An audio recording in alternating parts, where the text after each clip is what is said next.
I didn't think it needed to be said, but apparently I need to remind people that Hitler was the bad guy. Hi, I'm Nick. This is 10 Minutes with Nick, and there is a disturbing sort of ahistorical discussion going about the internet right now that in at least my corner of the internet I want to try and squash. Any student of history, any student who was active in the 2000s as a whole, what we've lived of in the 2000s right now, knows that the study of World War II was a very big thing, particularly in, I apologize, my sinuses are a bit stuffed up this morning.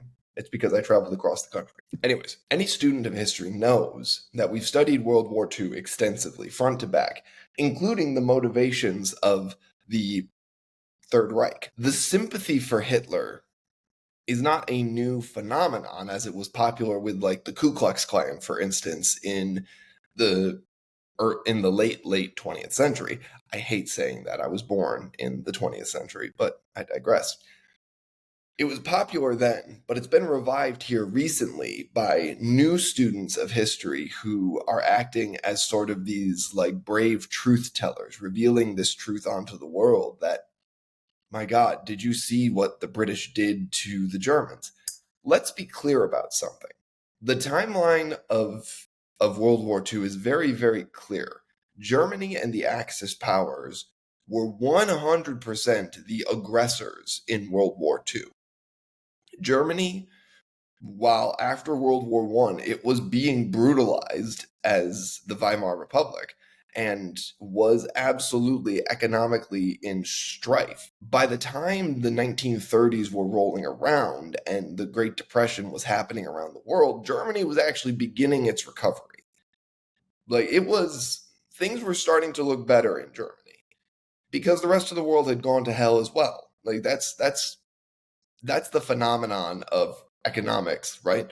Where economies that are not doing well, when the rest of the world also starts not doing well, they start to do better because all of a sudden they had already been at rock bottom and all of a sudden the bottom fell out of the other economies. It's a cycle. There's economic theories about that. Anyway, Germany had started to recover. It did not require the territory it began to seize, but it began with the seizure of the Sudetenland. Now, the Sudetenland was arguably German territory in, I believe, if I'm getting it right, it's been a while, Austria.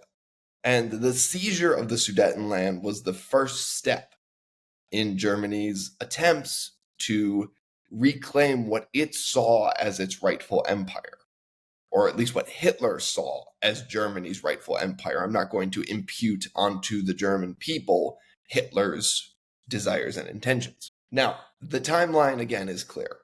It's objective. We know when events happened.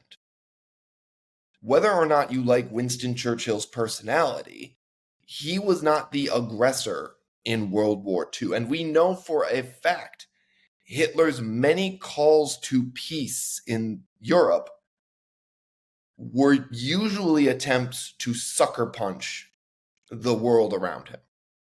In fact, Neville Chamberlain famously went to Berlin to negotiate with Hitler and came back with a declaration of peace into England, famously walking off the plane, holding up a newspaper with the headline that said something along the lines of everlasting peace. The next day, Hitler invaded France, a key ally of Britain in Europe, and began the Blitzkrieg, which was an awful, and effective method of total war. Germany was in the wrong in World War II. The Axis powers were in the wrong in World War II. And you'll notice, I have not even touched on the fact that Germany committed the Holocaust. Now, there are lots of other Holocausts around the world, and a lot of them occurred during World War II. Japan absolutely decimated populations of Chinese people in World War II in many areas.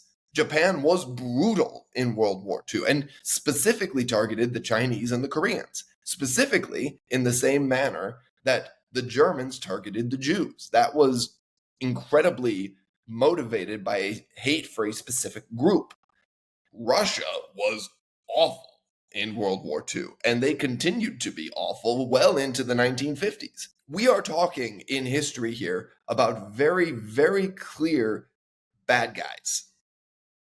Historically speaking, historians will tell you they are very much bad guys. Like they were bad actors across the board. Historically, objectively, the only reason we are now able to cloud that truth with doubt and sow the seed of doubt is because everybody and their brother can get on a microphone and say whatever they want to say, and it gets picked up and goes viral. And nobody does research to back it up. And even if they did research, we can't agree on what objective truth is anymore. That is a problem. That is a huge problem. We have gotten to the point now where World War II accepted fact. And I'm not talking about whether or not British tactics could have been different, right? The firebombing of Dresden by Britain was an absolutely brutal move of total war intended to cripple the German people and stop the German war movement. Yes, war is not pretty and war is not nice in no shape or form. The dropping of the atomic bomb on Hiroshima and Nagasaki, like that was another move that was intended to cripple the Japanese movement by the United States. Brutal moves were made on all sides, but they were made by warring parties. And guess what? The number one casualty in wars back in that day, civilians. And that is such is the case of any war where war is fought on your soil. When you go into a country, when you're fighting between two countries, the number one casualty is almost always civilians. And it sucks. It's bad. War is not pretty. Nobody likes war.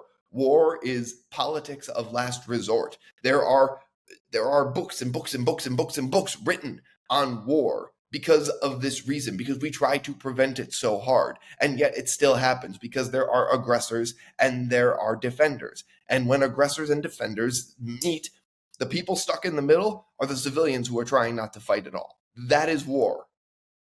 But the fact that war is nasty and that war is bad, it does not change the fact that Hitler was a bad guy. We can also recognize that Stalin was a bad guy, right? Like these are objective facts. We cannot get around them whatsoever. We cannot dance our way around them by talking our way. We cannot equivocate in some of these things, and we are equivocating. And we are equivocating on everything nowadays. And this is a problem. If you cannot see that this equivocation is a problem, I challenge you to look at some of these opinions and look at the world around us and say to yourself, morally speaking, are we better today than we were 10 or 15 years ago? And I ask you that not because everybody is entitled to the same protections and care, right? I'm entitled to them. You're entitled to them. Your neighbor who is Muslim is entitled to them. Your neighbor who is Jewish is entitled to them. This has nothing to do with any race, creed, whatever. This is simply saying there are objective truths in the world. And the number one objective truth we should all be able to rally around is the fact that Hitler was a bad guy, right? Now, granted, I've spoken on this podcast before. Hitler was a bad guy because of probably fear. And that leads us to pray for him, to pray for his and people like him, right? But not to pray for them and say and equivocate on what they've done. This is where we've come to real problems. My next podcast is going to be about equivocation even in the church, because we've gotten to a point where we even equivocate in the church. But just know that you cannot start equivocating on history, because if you start to equivocate on history and you start to equivocate on fact, all of a sudden we're lost and it's gone. and the world around us is gone, and we don't know what's up, what's down, what's right and wrong. And if we don't know what's right and wrong, then we don't know anything. Anyways, I'm out of time. I'm Nick. This is 10 Minutes with Nick. Have a great day.